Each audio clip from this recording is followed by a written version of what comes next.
Amém. Noite de festa, noite de alegria. Vamos para a palavra do Senhor. Abre sua Bíblia em Marcos 3, Evangelho de Marcos, capítulo 3. Nós vamos ler do verso 31 ao verso 35. Multimídia, pode deixar o tema da pregação na tela, por favor. Pode deixar aí. Muito bom. Glória a Deus. Você já achou aí? O texto diz assim, ó. Então chegaram a mãe e os irmãos de Jesus, ficando do lado de fora, mandaram alguém chamá-lo. Havia muita gente assentada ao seu redor e lhe disseram: sua mãe e seus irmãos estão lá fora e te procuram. Quem é minha mãe e quem são meus irmãos? Perguntou Jesus. Então olhou para os que estavam assentados ao seu redor e disse: aqui estão minha mãe e meus irmãos. Quem faz a vontade de Deus, este é meu irmão, minha irmã e minha mãe. Coloca a mão no seu coração. Fala comigo, Senhor. Vim aqui para te cultuar, vim aqui para te ouvir. Em nome de Jesus. Amém. Irmãos, todos sabem aqui o que é argila? Todos conhecem a argila? A argila é um tipo de barro que está presente na nossa vida, no dia a dia, de muitas formas diferentes, né? A argila está presente através de vasos de plantas, através de cachepôs, através de jarros lá na sua sala, os tijolos são de argila, então tem muitas coisas que são feitas de barro, né? Até aquele filtro, que era antigamente o filtro da vovó, aquele filtro de barro, de argila, vocês sabiam que esse filtro está voltando aí para a moda? Vocês estão sabendo disso? E aqui está sabendo, Mônica? Que agora você vai nessas casas de filtro, aquele filtro que a gente tinha que encher em cima para pingar embaixo, que na minha infância, mamãe mandava a gente fazer isso. Vai lá e enche de água em cima para a gente ter água para tomar embaixo, né? Então, esse filtro também voltou. Então, irmãos, a argila, o barro, faz parte da história da humanidade. Tem registros desses objetos nos acompanhando em toda a humanidade aí, tá bom? E, irmãos, embora a argila, o barro, seja muito abundante na natureza, tem abundância, culturalmente, na história do homem, sempre que se quebravam coisas, inclusive o barro, o homem era treinado, acostumado a consertar as coisas. Então, antigamente, se quebrava um jarro, se quebrava um vaso, eles iam lá e colavam, e eles consertavam aquelas coisas, né? Se quebrava lá um carrinho ou uma boneca, gerações atrás, o que se fazia? Ia lá e colava, né? A gente tentava colar, não podia faltar super bonder na nossa casa, né? A gente tentava fazer essas coisas. Se rasgava uma roupa, o que a gente fazia? Costurava a roupa. Mãe, costura para mim. Vó, costura para mim. Então a gente reparava, a gente recuperava as coisas. Alguém já teve tênis furado assim, que precisou reformar? Já consertou, Mengal, o tênis? Ia lá e botava um pedaço de couro, ou um pedaço de tecido, e aquilo lá era colado no sapateiro, e as coisas eram recuperadas, irmãos. Na minha adolescência eu lembro de usar um tênis, ele furou, e aí eu usei silver tape, é um tipo de remendo mais moderno. Conhece silver tape, Carlão? É mais moderno, mas eu reformei meu tênis usando silver tape, um tipo de fita. Por que eu estou te contando isso? Essa coisa de descartar, de jogar fora, de comprar outro, isso é coisa, irmãos, dos tempos modernos. É possível, é provável que os nossos filhos, que essas últimas gerações, elas não tenham a habilidade, a capacidade, não por culpa, irmãos, mas por causa dos tempos, de consertar coisas. Porque os tempos mudaram tanto, a cultura da alta produtividade, a alta produção industrial, a China vendendo coisas, produzindo coisas em alta escala, então cai o custo e distribui para o mundo inteiro. Então, esse estilo de vida, ele vai nos alcançando e vai mudando nossa forma de lidar com as coisas, né? Então, é mais fácil hoje, a gente muitas vezes joga fora, compra outro e continua a vida. Quando eu estava pensando nessa palavra aqui, estudando, eu fui aprender sobre essa coisa do vaso, da argila, do barro, e eu descobri que ele pode quebrar por 3 motivos um jarro de barro. Ele quebra em primeiro lugar porque ele pode ressecar, é uma possibilidade que ele se resseque com o passar do tempo, e ele comece a ter rachaduras, ele começa a craquelar e ele pode vir a quebrar, essa é uma possibilidade. Outra possibilidade é por uma queda, caiu, quebrou, essa é fácil, vira lá em caquinhos, em pedaços. E uma terceira possibilidade é a pressão interna, ou seja, a espessura que aquele jarro é feito, a forma como ele é feito, dependendo do que você coloca dentro dele, dá tanta pressão que ele pode estourar, né? Mas como eu já falei, irmãos, em tempos mais longínquos, um jarro que se quebrava, ele tinha recuperação por causa da sua importância. Por exemplo, às vezes era o jarro, o vaso de planta que ficava lá na frente da casa da vovó. E a vovó, ela estava lá diariamente aguando, ou o vovô, alguém cuidava, e aquele jarro que se quebrou na frente da casa da vovó tem uma história. Não é simplesmente um jarro qualquer. Ou então tem um jarro que ficava lá na sala de visita, que recebia flores e aquilo perfumava toda a sala, toda a casa, e aquele jarro se quebra. E quando se quebra dói, porque tem apego emocional, tem valor emocional, tem história. Então o que se fazia, ao ver um objeto desse quebrar, se recuperava esse objeto, porque ele tem uma ligação emocional. Mas aí, irmãos, as mudanças culturais, elas vêm chegando, elas vêm acontecendo. Eu sou do final da geração X, que ali em 81, 82, encerra a geração X. E começa-se depois a geração Y, né? A geração X, de onde eu peguei, que é o final para início da próxima geração, eu vivi 2 histórias. Eu aprendi a consertar as coisas com os meus pais, era uma necessidade, a gente consertava tudo, né? Mas eu também vi a mudança acontecendo da geração Y, eu também vi aquela coisa de, para isso não vale a pena consertar, para isso vale a pena a gente trocar, né? Então, por exemplo, eu lembro do meu pai comprando um videocassete de 2 cabeças. Era um fenômeno aquele videocassete, de 2 cabeças. Alguém já viu o videocassete de 2 cabeças aí? Já teve? Isso.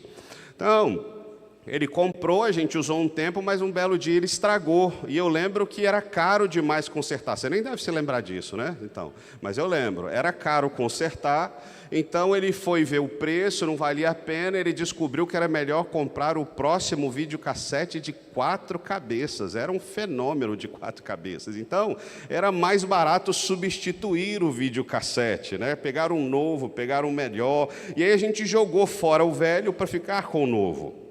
Então, a geração X, o final, a gente sabia fazer as 2 coisas, mas da geração Y em diante, que é a Y, a Z, a geração alfa, e agora nós estamos entrando na geração beta, que é a geração que já nasce na inteligência artificial. Irmãos, essa geração, não é que eles não saibam, mas não se conserta mais nada. Tudo joga fora e compra outro, joga fora e compra outro. Eles têm habilidades para consertar, mas por causa da questão econômica, do modelo de negócio atual, joga-se fora e compra outro.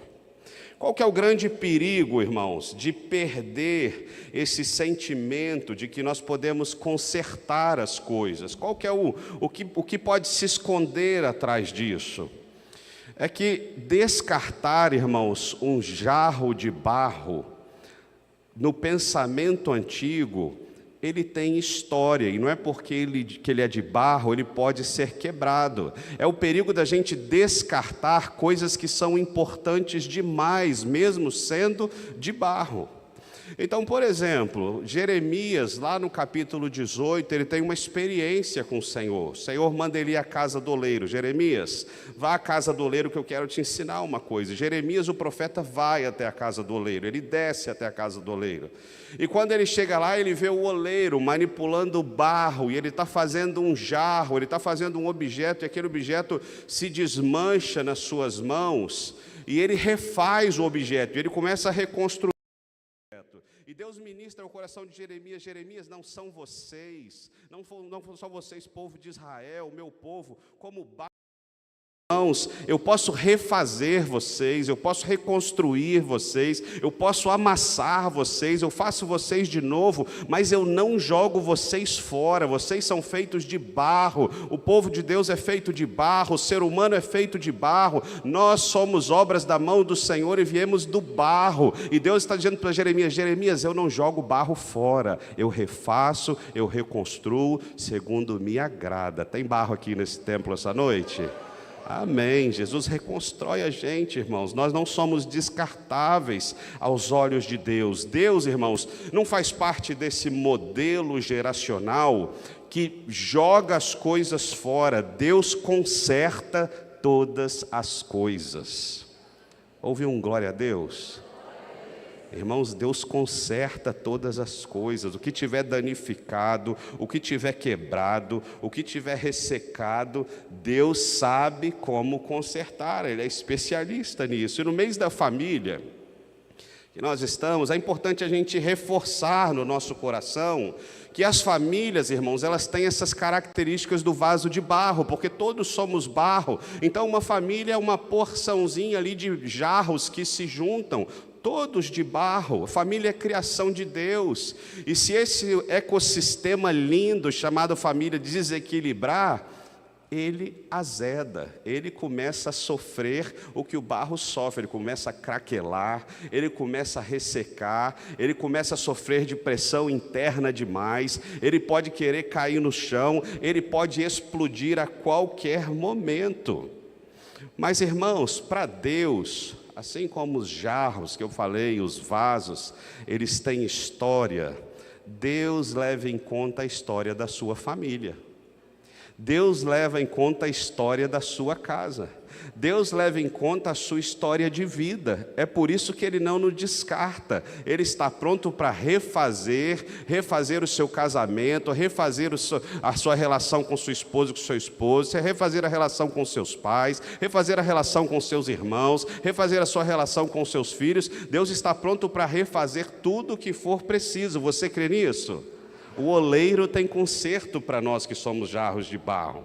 Irmãos, nesse texto que nós lemos aqui de Marcos, Jesus ele está lidando com duas famílias diferentes.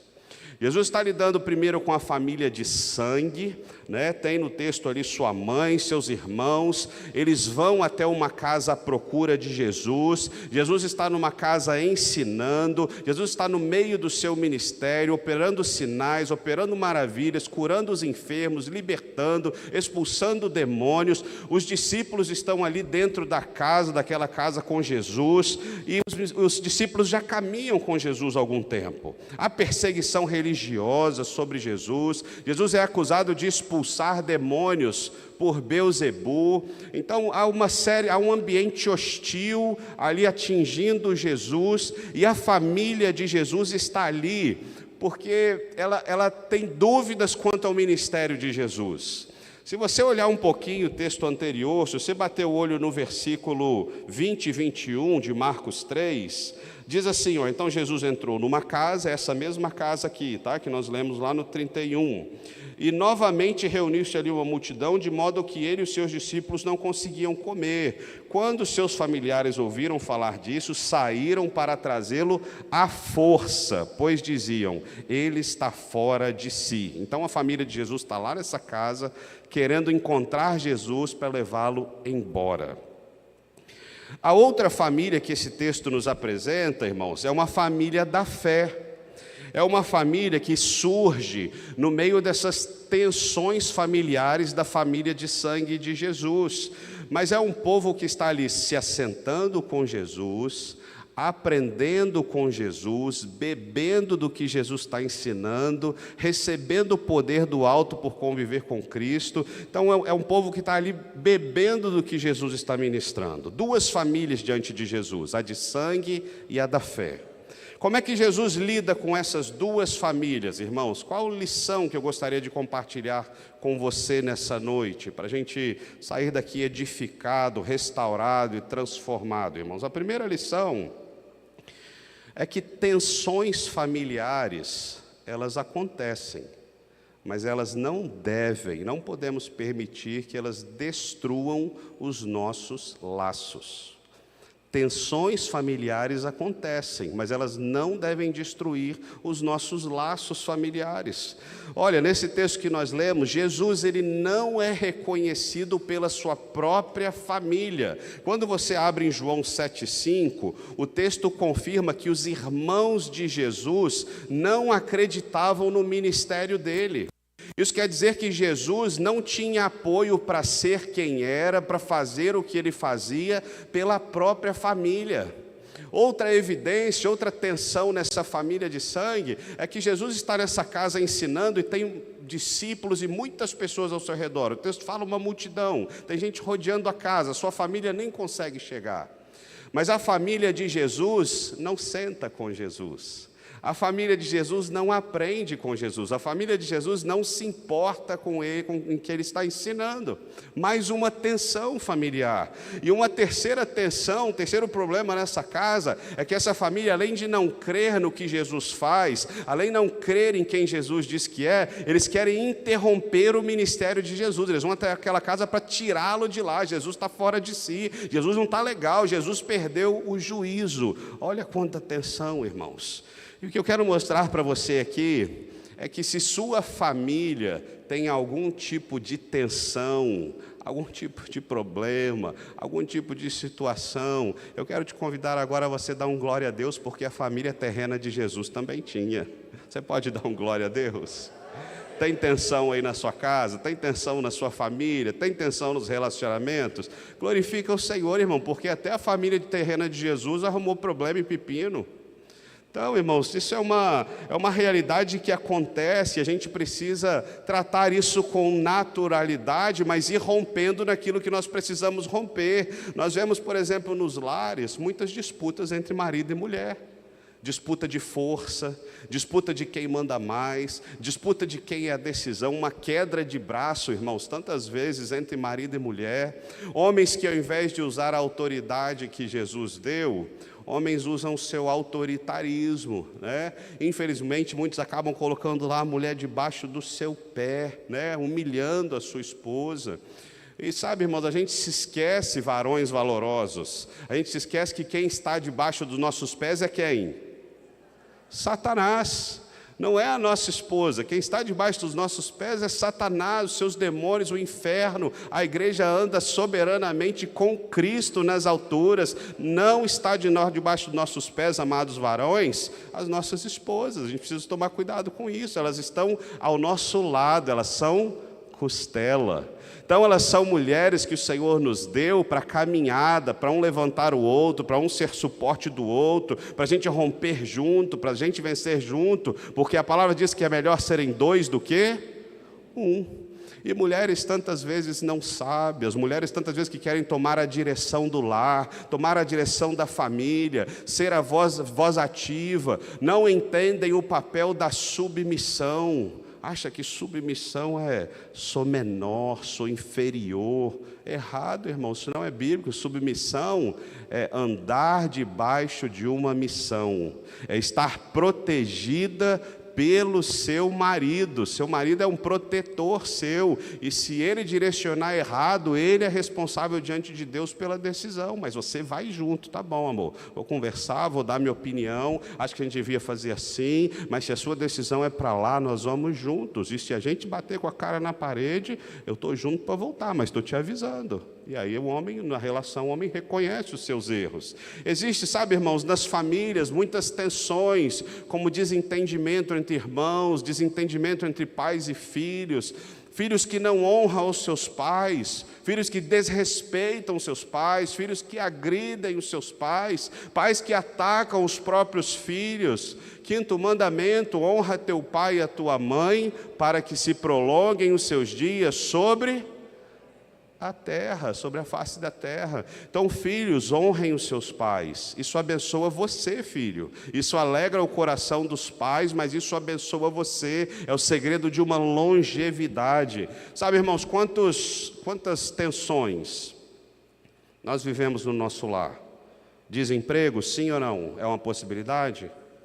enfermidades, problemas financeiros, né? Lar que cai na rotina, na mesmice, perde a alegria da convivência, perde a alegria do estar juntos, ofensas gratuitas, ataques diretos, e o lar vai perdendo o sorriso, irmãos. Tudo isso são possíveis tensões dentro da nossa família.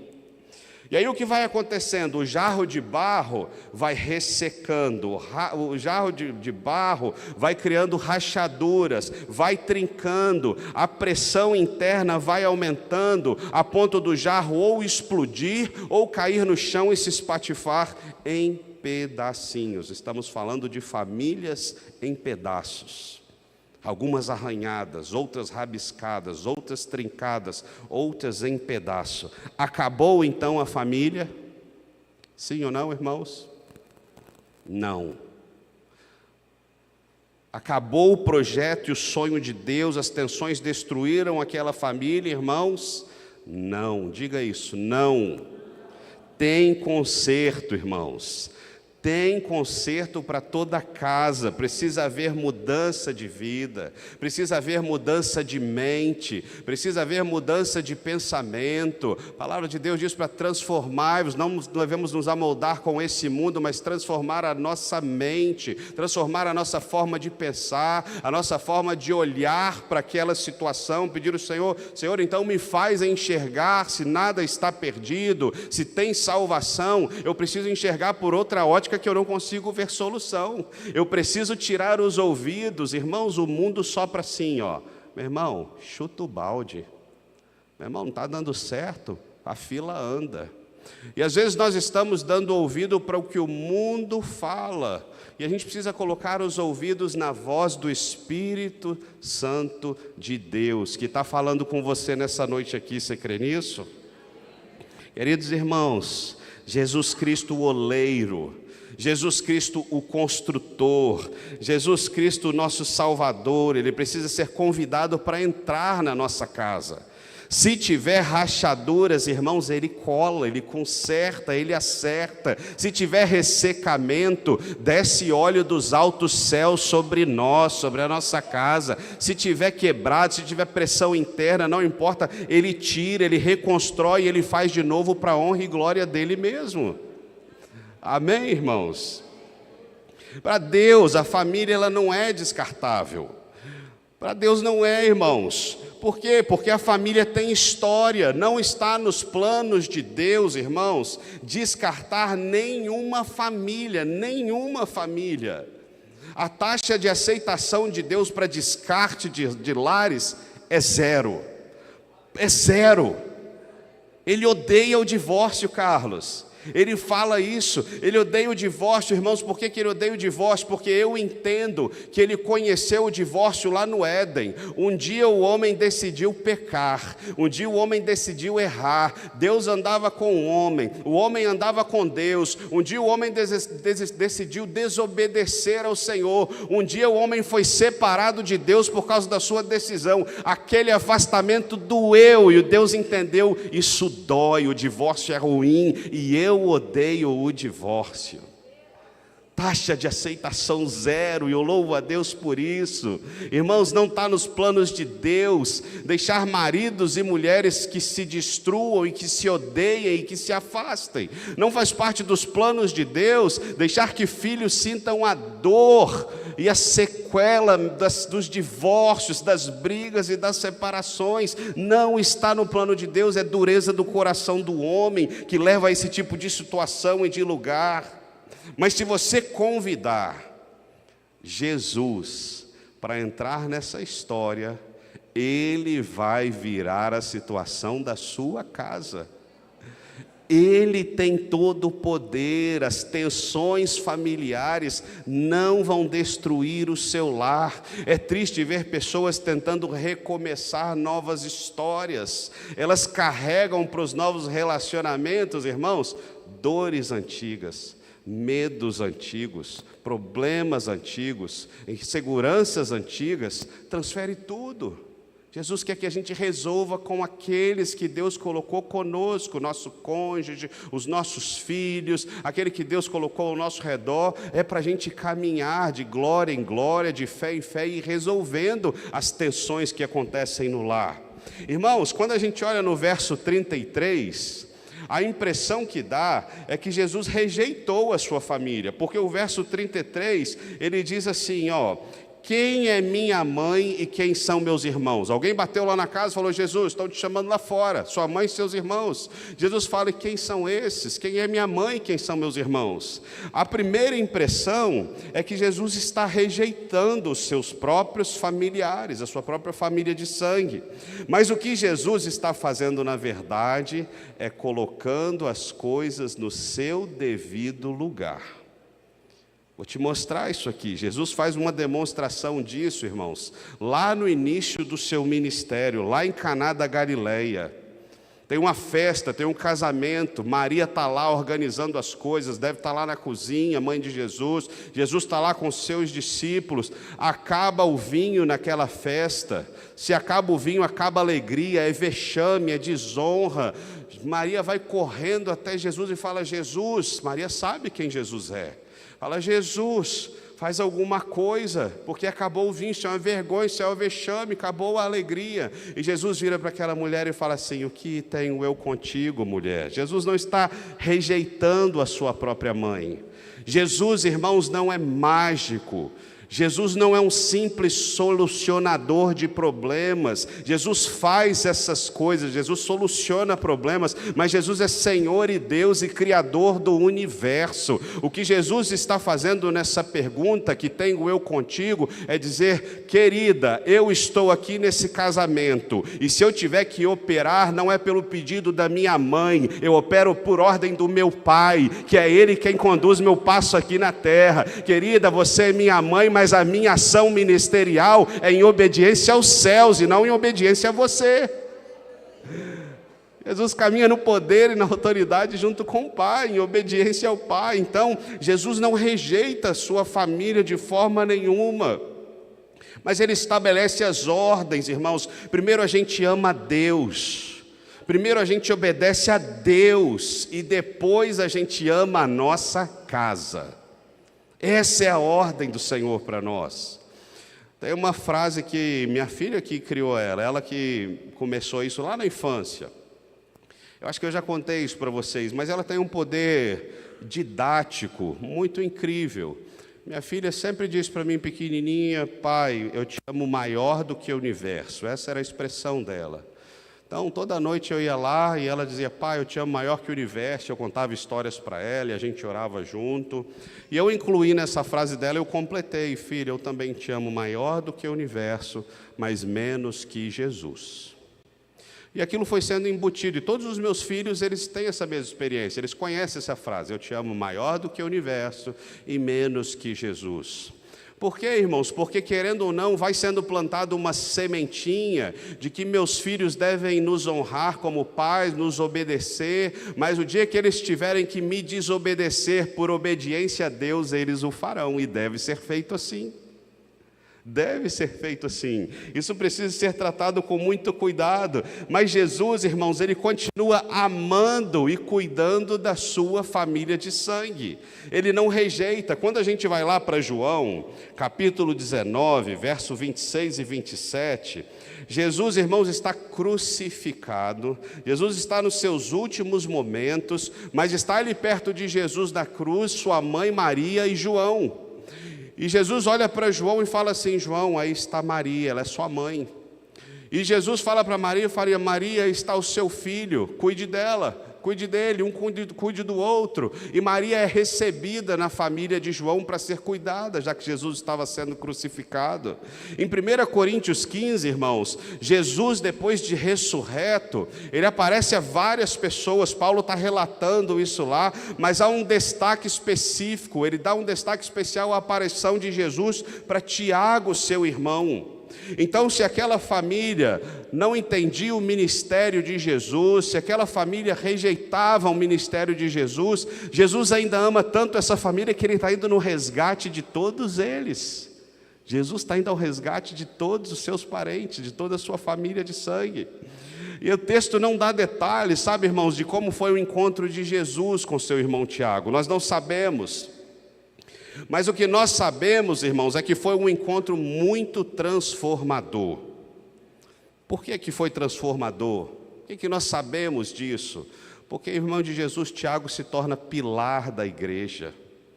O irmão de Jesus, Tiago, ele se torna o discipulador dos crentes dispersos. Ele está alcançando o coração da igreja que se espalhou por causa da perseguição. Judas, irmão de Tiago, irmão de Jesus, também cria uma carta. Aquela família é alcançada, irmãos, e ela é totalmente alcançada, porque quando a gente vai lá para Atos capítulo 1, verso 14, nós vemos sentados lá na festa de Pentecoste, Maria e todos os irmãos de Jesus aguardando a promessa. Esperem lá, aguardem até que o Espírito Santo seja enviado. Aquela família de sangue que não cria, agora ela está lá em Jerusalém, esperando o Espírito Santo ser liberado sobre toda a carne, aleluia. Olha, irmãos, eu não sei como é que você imagina, mas aquilo que não está escrito na palavra, eu fico imaginando como pode ter sido. Nós não sabemos como foi esse encontro de Jesus para resgatar o seu irmão Tiago. Jesus já estava ressurreto, Jesus já tinha o corpo glorificado. Mas sabe, irmãos, a gente vê que foi transformador porque ele ganhou a família toda para Jesus. Então, como que eu imagino? A minha imaginação, como é que ela constrói essa história? Eu imagino Tiago tendo um encontro incrível com Jesus, ressurreto, cheio de glória, corpo glorificado. Eu imagino Tiago tão convencido, tão impressionado, tão quebrantado por ter duvidado de quem ele era, que eu imagino Tiago correndo para casa, desesperadamente, correndo muito. Isso não está escrito, isso sou eu imaginando.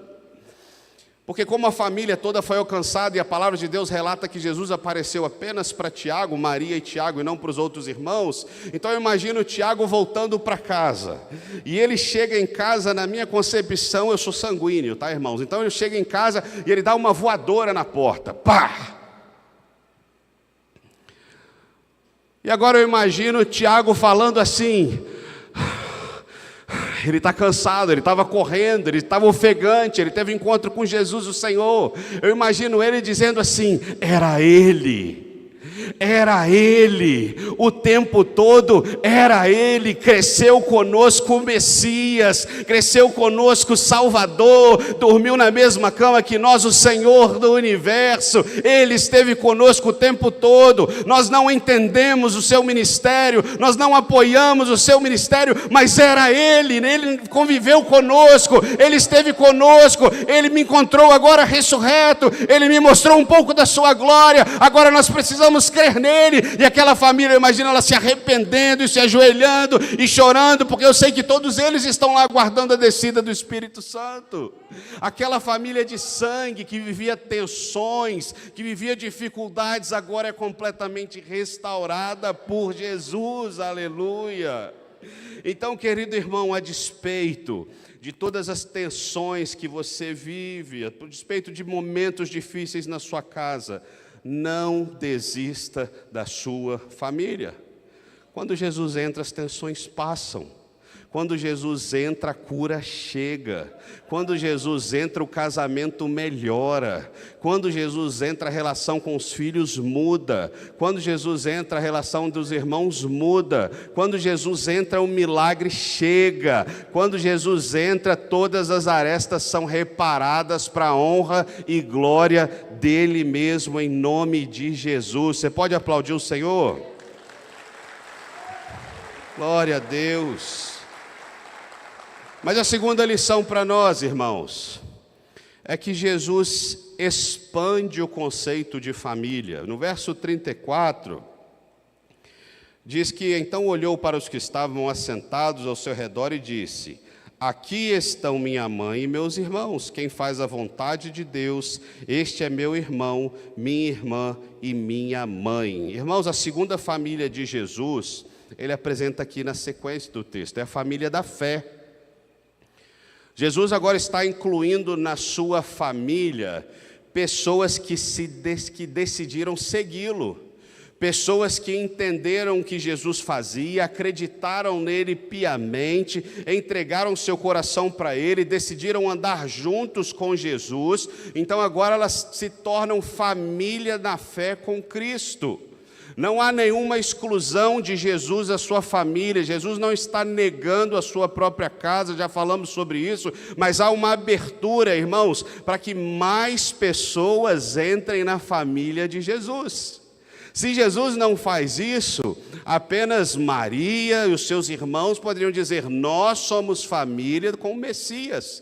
Mas o que Jesus está dizendo é o seguinte: estou preparando o terreno, porque eu serei o primogênito entre muitos. Eu vou receber muitos irmãos, do qual eu estou com eles aqui essa noite, e eu me incluo nisso, amém? Amém, família de Cristo? Amém, glória a Deus. Então é um conceito de expansão familiar, e não um conceito de exclusão familiar. É uma família que precisa de outra família. A família de sangue precisa da família da fé, sim ou não, irmãos? Tem coisas que a família de sangue não vai fazer por você, mas quem vai suprir é a família da fé. Tem coisas que a família da fé não vai fazer por você, mas quem vai entrar junto é a família de sangue. E essas famílias não se excluem, mas elas se integram, elas se estendem. E é isso que Jesus está ensinando. Isso é fácil da gente entender quando a gente pensa, por exemplo, num casamento. Um casamento são duas pessoas que saem de dois lares diferentes e elas se unem para formar um novo lar, e agora elas continuam amando seus pais. Os dois noivos casados continuam amando seus pais, mas ambos ganham sogro e sogra, minimamente. Cada um ganha sogro e sogra. Então a família está aumentando, a família está crescendo. Então é fácil a gente entender essa dinâmica de que não há exclusão, mas na verdade estamos ganhando. Hoje nós estávamos almoçando lá na casa da minha mãe, do meu pai, Dia das Mães, estávamos reunidos lá. E aí, se você já foi lá, se você nunca foi, o dia que você for, você pode ver isso, tem uma foto enorme da família lá num corredor, né? Uma foto comprida. E nessa foto está meu pai, minha mãe. Você já viu lá, Tardiana, essa foto? Já, né? Está lá meu pai, minha mãe, Fabrício, Fabiola e eu, nessa ordem, né? Do mais velho para o mais novo.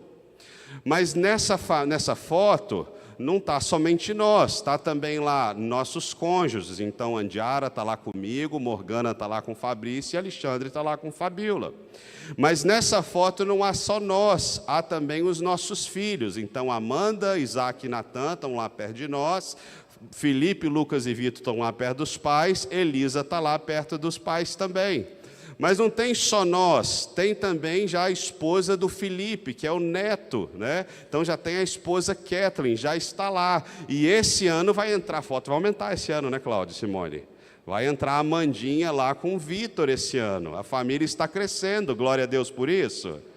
Não é exclusão, irmãos. Esse é um exemplo de crescimento da família de sangue, mas é assim que é a família da fé.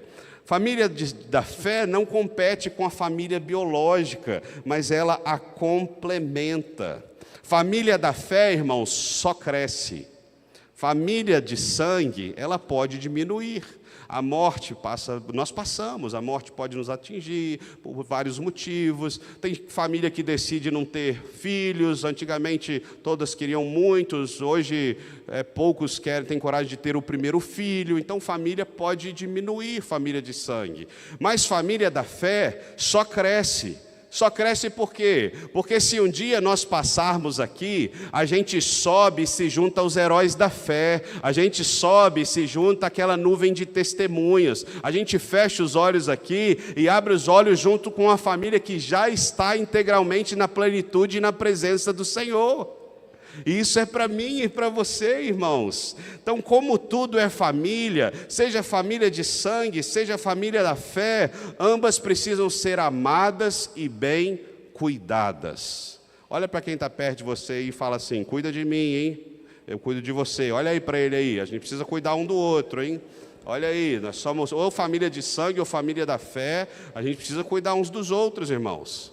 É assim que a palavra de Deus nos ensina.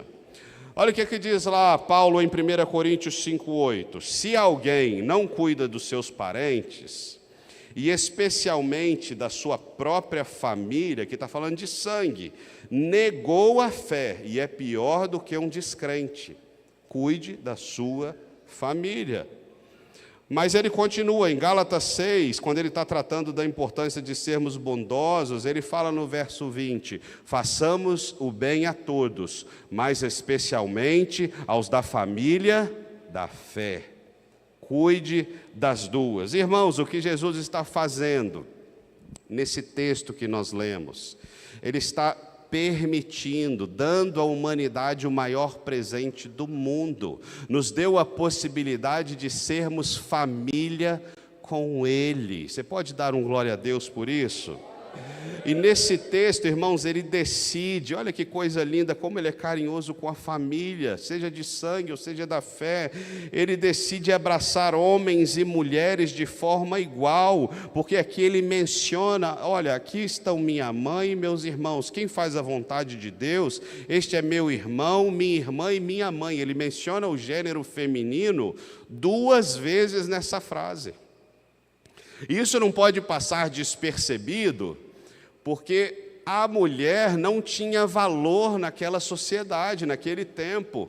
E Jesus está valorizando duplamente elas aqui, ressaltando a irmã, ressaltando a mãe, querida e amada mulher. Mãe já foi homenageada, mas todas as mulheres, você tem duplo valor diante de Deus. Você é duplamente honrada diante do Senhor. Não há diferença entre homens e entre mulheres. Jesus aqui equaliza as coisas onde era totalmente desbalanceado. Coisa linda, como é que Jesus vai restaurando a identidade das mulheres. Sabe, irmãos, só que há uma condição para a gente ser família de Deus. Há uma condição para a gente ser família com Jesus. O verso 35 diz que é necessário fazer a vontade do Pai para que isso seja verdade. Se você abrir o mesmo texto, lá em Lucas 8, 21, se você puder, vira aí sua página da sua Bíblia, vai para Lucas 8, 21. A gente já vai encerrando aqui, mas o Senhor tem coisa linda para fazer na história da nossa casa, amém? Olha que coisa linda, 8:21, ele respondeu: minha mãe e meus irmãos são aqueles que ouvem a palavra de Deus e a praticam. Irmãos, fazer a vontade do Pai é ouvir a palavra de Deus e praticar a palavra de Deus. Nós só conseguimos fazer isso, irmãos, se entregarmos a nossa vida para o Senhor Jesus, aquele que é capaz de reconstruir o oleiro, que é capaz de refazer a nossa história, nos dar uma carta em branco para os novos recomeços. A gente só consegue fazer a vontade do Pai se o Espírito Santo habitar dentro de nós, e o Espírito Santo só habita dentro de nós se nós entendermos João 3,16, que Deus amou o mundo de tal maneira que deu o seu Filho unigênito, para que todo aquele que nele crê não pereça, mas tenha a vida eterna. Amém. Vamos ficar em pé para a gente ceiar, encerrar. Ministério de Louvor pode subir, pode se localizar aqui. Sabe, irmãos, essa noite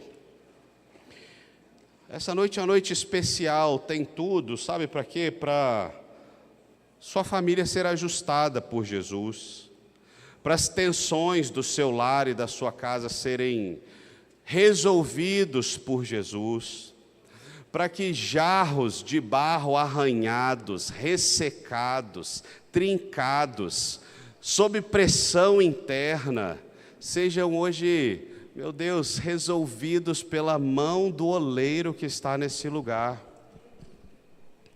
Olha, eu quero compartilhar com você. Olha que coisa linda. Pode botar na tela, por favor, multimídia. Põe na tela aí, por favor, multimídia. Isso. Essa técnica aqui de kintsugi. Eu quero te contar sobre isso rapidamente. Tem a ver com o vaso, com o oleiro, com óleo. Pode apagar a luz, só para, por favor, isso, para facilitar. Isso. Irmãos, isso aqui é uma técnica japonesa que quando eu estava vendo sobre essa coisa do barro, Eu falei, gente, que coisa incrível, especial, isso aqui é o seguinte, o japonês, o oriental é diferente de nós. O japonês, irmãos, eles tratam essas vasilhas, essas cerâmicas, esses jarros, eles consideram a história desse jarro. E quando um jarro desse quebra por qualquer um desses motivos, irmãos, eles, por considerar o valor para aquela casa, para aquela família, eles vão e restauram o jarro. E eles usam essa técnica chamada técnica de kintsugi, que consiste em pegar ouro, que está ali, para você ver, eles pegam ouro e eles vão soldando, colando as vasilhas com ouro. E aquela vasilha que poderia ter sido jogada fora, agora ela está tendo um valor agregado. Aquela vasilha que valia R$10, R$100, eu não sei quanto que era, agora ela passa a valer 1.000, passa a valer 10.000. E ela passa a receber, olha que coisa linda, ela passa a receber cicatrizes douradas. Tem alguém que tem cicatriz aí no seu corpo, alguma? Ela dói, sua cicatriz? Não dói, Jesus quando nos cura é assim. A gente fica com cicatrizes, mas elas não causam mais dor. E se for Ele que fizer a solda, se Ele colocar o ouro dos céus, vai glorificar o nome dEle. A história da sua família, a história de desastre, a história de luta, a história de problema, se você se entregar para Cristo, se você entregar sua vida para Ele, se você entregar sua família para Ele, Ele vai fazer isso aqui comigo e com você. Ele começa a mexer conosco primeiro, para depois mexer na nossa casa. Ele começa a acertar as coisas da nossa vida primeiro, para depois mexer no nosso lar. E essa noite, irmãos, é noite do Senhor mexer na nossa casa, sabe? Queria encorajar você, nós vamos cantar uma canção. E se não tenha vergonha de vir aqui à frente, isso não bate no nosso coração, porque não tem família perfeita aqui na terra. Não tem família perfeita, famílias perfeitas estão no céu. Aqui na terra tem vasos arranhados, ressecados, trincados, machucados a ponto de explodir, mas que são constantemente trabalhados pelo oleiro. Dão espaço para o oleiro. Não, Senhor, eu quero ser mudado, eu quero ser modificado. Não, eu não quero quebrar, eu não vou desistir. Então o Senhor vai nos moldando dia após dia. Então, enquanto nós cantamos, eu gostaria de convidar você, jovem, adolescente, homem, mulher, família, e você entende que você precisa do toque especial do Senhor na sua vida, do toque especial do Senhor no seu casamento, do toque especial porque sua relação está truncada, está uma relação difícil. Não tenha vergonha, a família de Jesus tinha problema. Vem aqui na frente que o Espírito Santo vai fazer coisa linda, coisa nova na sua vida. O Espírito Santo está aqui e Ele tem toda a liberdade de agir. Então, enquanto a gente canta, tome coragem. Se você quiser pegar a mão da sua esposa para vir à frente, pode fazer isso. Se você quiser fazer sozinho, se você quiser vir representando alguém, vem aqui, o Senhor vai agir no nosso meio enquanto nós cantamos.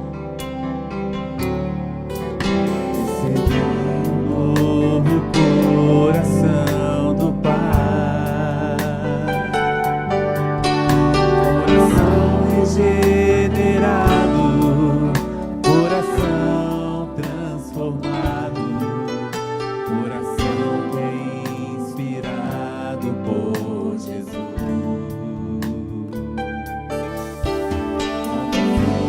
Neste novo coração. Eu declaro a paz de Cristo. Eu declaro a paz de Cristo. Te abençoo, meu irmão. Preciosa é a nossa comunhão. Somos corpo e assim bem ajustados, totalmente ligados, unidos, vivendo em amor, uma família.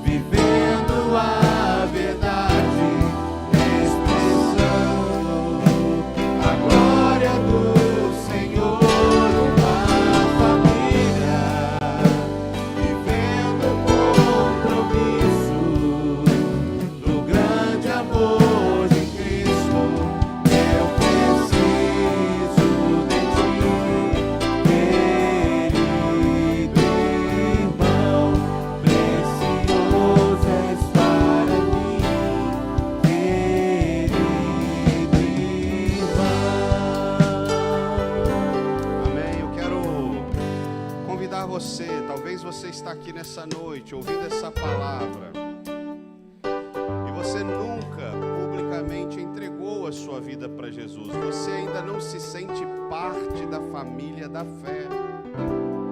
Você ainda não fez aquele ato de convidar o Senhor Jesus para se tornar dono da sua vida.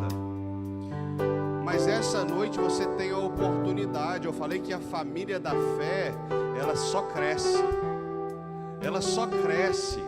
Ela só cresce. Talvez você ainda está se vendo do lado de fora, mas Jesus está te convidando para dar um passo para dentro. E tem uma família aqui desejosa de abraçar você. Se há alguém nessa noite que gostaria de entregar a sua vida para Jesus, levanta sua mão assim para eu ver você, porque a gente vai orar por você. Talvez você queira voltar, talvez você estava desviado e você quer voltar para o Senhor Jesus. Alguém aqui nessa noite que quer voltar para o Senhor Jesus? Deixa eu ver a sua mão, deixa eu olhar você. Nós vamos orar por você. Onde é que você está? Alguém, não tenha medo, não tenha medo. Jesus muda a nossa história. Não tenha medo de se entregar, Ele vai te dar uma família nova. Aleluia. Alguém aqui? Não, amém. Quero orar por esses irmãos que estão aqui na frente. Amém, amém. Quero orar por esses irmãos. Amém. Pode vir para o centro aqui, por favor. Traz eles aqui para o centro, por gentileza. Traz eles. Mais alguém que queira ver? Opa, tem alguém entregando a vida para Jesus aqui, ó. Glória a Deus, a igreja pode aplaudir o Senhor. Mais alguém? Mais alguém? Isso. Mais alguém? Tem outro corajoso que quer entregar sua vida para Jesus? Tem mais alguém? Voltar para os caminhos do Senhor, essa é a sua hora. Essa é a sua hora. Amém, amém. Vou orar com vocês aqui, irmãos. Depois eu oro com esse amado irmão. Senhor Jesus, muito obrigado, Senhor, porque o Senhor é tão cuidadoso conosco. O Senhor é tão cuidadoso com a nossa vida. O Senhor é tão cuidadoso com a nossa casa. O Senhor é tão cuidadoso com a nossa família. Somos nós que nos atabalhoamos. Somos nós que pisamos errado. Somos nós que, Jesus, vamos estragando aquilo que é perfeito. O pecado fez isso conosco, Senhor. Mas, Senhor, obrigado porque nós não estamos condenados a viver em famílias destruídas e fracassadas. Obrigado, Jesus, porque o Senhor nos deu a solução, que é confiar no oleiro, aquele que refaz o barro de novo, que nos desconstrói para construir de novo. E nós te louvamos por isso, Pai. Queremos abençoar essas irmãs que estão aqui na frente agora, todas elas, Senhor, e abençoar a casa deles, Senhor, a família, e pedir o Teu toque, Espírito Santo, que o Teu toque, meu Deus, faça aquilo que muito melhor do que nós vimos aqui no exemplo, solda dos altos céus, ouro dos altos céus, glória dos altos céus, sobre essas vidas aqui, Senhor, para restaurar e para curar no nome de Jesus. Abençoamos, meu Deus, suas casas, suas famílias, suas vidas. Faz, Senhor, coisa nova, coisa nova, coisa nova, vaso novo, coisa nova, vaso novo, coisa nova, vaso novo e coisa nova, Senhor, em nome de Jesus. Em nome de Jesus, Senhor, nós cremos, Senhor, nós cremos na Tua ação, no Teu poder, em nome de Jesus. Amém e amém. Chega próximo aqui, meu irmão, por favor. Vocês podem se assentar, voltar para o seu lugar. Como é que é o seu nome? Genivaldo. Você é irmão? Você quer ser irmão? Genivaldo. Amém. Repete comigo assim, Genivaldo. Senhor Jesus, eu te aceito como meu Senhor e como meu Salvador. Entra no meu coração. A minha vida é sua. Eu te peço, reconstrói a minha história, desconstrói aquilo que deve ser desconstruído, destrói as coisas do mundo e me faz um homem novo, em nome de Jesus. Amém e amém. Senhor, registra o nome do Genivaldo no livro da vida, Senhor. Esse é o dia que ele entregou sua vida para Jesus. Esse é o dia mais importante da vida do Genivaldo, Senhor. Então Então, Jesus, confirma essa aliança. Jesus, confirma na eternidade, confirma nos céus. E não permita que o Genivaldo saia dos seus caminhos. Reconstrói a história desse homem para a honra e glória do teu nome. Em nome de Jesus. Amém e amém. A igreja aplaude ao Senhor. Isso.